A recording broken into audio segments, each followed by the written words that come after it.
Hello, everybody. Thank you for returning to our YouTube channel.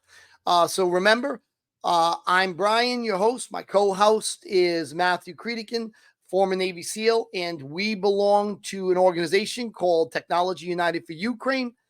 We provide innovative technologies for the Ukrainian military and civilian population. So if you'd like to join us, if you're an engineer, scientist, technologist, or just somebody who wants to help out Ukraine, link is in the description. All right, let's get right into this. So, Matthew, today I wanted to ask you about somebody who spent a bit of time up on the front lines in Ukraine. What are some of the basic, obviously very basic drone tactics that are used over there? We don't want to go into any the state secrets about how things are done, but the basic overview of how the Russians and Ukrainians are using drones. Yeah, I think the evolution, basically started with reconnaissance, kind of like World War One with the biplanes. Like they just wanted to see what the other guys were doing, uh, and that's the prime one of the first things that they're used for. So you look at like what they call the Orlan drone. It's a gas powered fixed wing. Looks like a miniature airplane. Has a camera on it. They generally call that the Orlan complex. Usually they'll run about three of them, two to three simultaneously. One acts as a repeater. So you have one frequency that you're transmitting on, then you have another frequency you're receiving on. Uh, and not only can that complex can go out, it has regular, they call it electro-optical camera, EOIR camera. Uh, looking, it's kind of like a normal daylight camera. Um, and look for things of interest, and if they see something, they can relay that to a Lancet or relay those coordinates to an artillery group or to glide bombs, whatever their strike systems are. Uh, the Russians have, over the last 2 years, gotten much faster at what you call the kill chain. The Ukrainians have everybody's gotten better, but I would say the Russians are doing pretty well at this point. So, like if you look at the HIMARS, uh, before when they'd fire it, the Russians might have a hard time figuring out where the HIMARS came from. Uh, and then they would, if they did kind of figure out where it was, they would radio some strike unit nearby and they'd set up, and then maybe eventually they would fire a Lancet drone to go find it or try to vector a Orlan to go look specifically for where it was. But that would be 20 minutes, 15, like early on, maybe, a whole day later. But now you're almost in some cases, near on the second it fires and someone tracks it, they'll try to be uh, vectoring onto it. So reconnaissance, when they launch that stuff, like if the Ukrainians launch those systems as a reconnaissance unit, generally they have somebody they're doing the recon for, whether it's their own FPV unit and they're working in conjunction with them, FPV for first person view. Generally, people are talking about multi rotors or what they call quads for the four blades. Um, so generally, if you're flying one of those quads, it's pretty hard. It's a pretty shitty camera, uh, or it could be a decent camera, but you're kind of looking through a toilet paper tube in a sense to see everything out there. If you really know what you're doing and you know what kind of terrain features to follow and you know certain things to look for, you can do recon with just your FPV drone or like do double FPV drone recon stuff. But that's I'd say more advanced type skills. So like a lot of times they'll fly a Mavic. It's a DJI drone. That's like the most popular surveillance drone. Has about an hour flight time.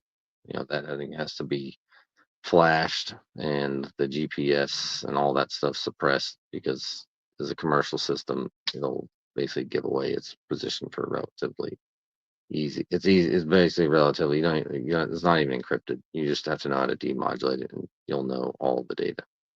Uh, so generally, What is demodulation exactly? So those who don't understand how that will process works and they demodulate.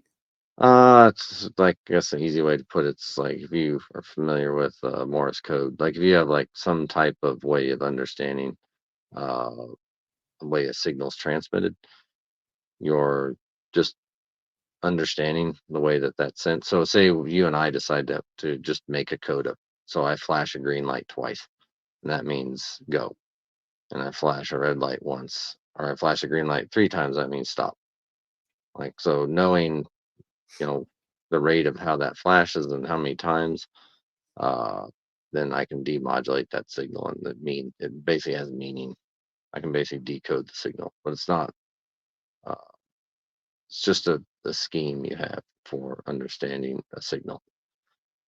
And then you can trace it back from its origin. I mean, that's direction finding, so it's different. So, like, one is you're Okay. just understanding, like, you're picking up a signal and you're just understanding the meaning of that signal. Uh, and then the other one, if you want to find where a signal came from, that's direction finding. So Okay. energy radiates out, and that's generally done with time. They call time distance of arrival. And this is going to get, in the nerd stuff real fast, but and then you can also just get a vector of what direction it came from. So if you had say two radios, two receivers, and you put out a signal, one receiver picks it up at time X, and the other picks it up at time X plus 2 seconds. Uh, so if you draw a line between those distance, um, which is basically the time it takes to travel the speed of light, the speed of that wave to propagate, the offset of that. So you basically draw two big circles on the map. Where those circles overlap would be where the signal came from. So if you generally that would give you on one plane two emissions, and where they overlap would be the location. In one plane, if you get three, you can get it in three points. So that would give you a location. Uh, so yeah, it's a different Excellent. yeah, when you launch. I mean, I don't know. I think you asked me earlier before we turn this on about like just drone basics. So like when you go to launch your drone, uh, for the Mavic, you want to make sure it's basically the firmware is changed and you've done all the right steps to keep the GPS from giving away its position.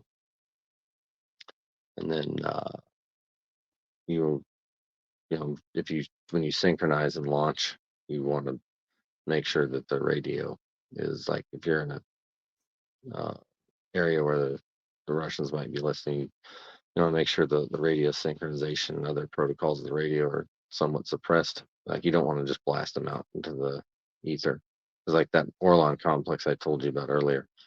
Uh, some of them carry electronic eavesdropping equipment as well. Uh, so they'll Mm. have a basically called a signal analyzer.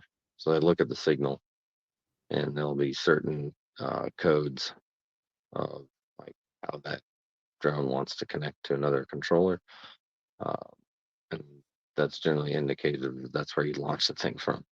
So if they look at particular signal analysis, then they can say, okay, this guy did synchronization with his controller to the drone at this point. Uh, so that's probably his origin. And if they figure out your origin, they're probably going to call artillery on you because drone pilots are fairly high in the priority list. Uh, so, So, and anyways, yeah, what would be one of the overall tactics? So you're sending out one observation drone, kind of targets the enemy, and then what happens after that? Once they find the target. yeah. So you're looking for the target. Then it depends what the mission is, but let's just say you're going for uh, a strike mission. You want to find enemy equipment personnel and then call artillery on it or call FPVs on it. Uh, so you go out, you know, that system, depending on how it's configured, you might have a navigator, basically help you keep track of where you are and potential targets and indicators on the flight path there.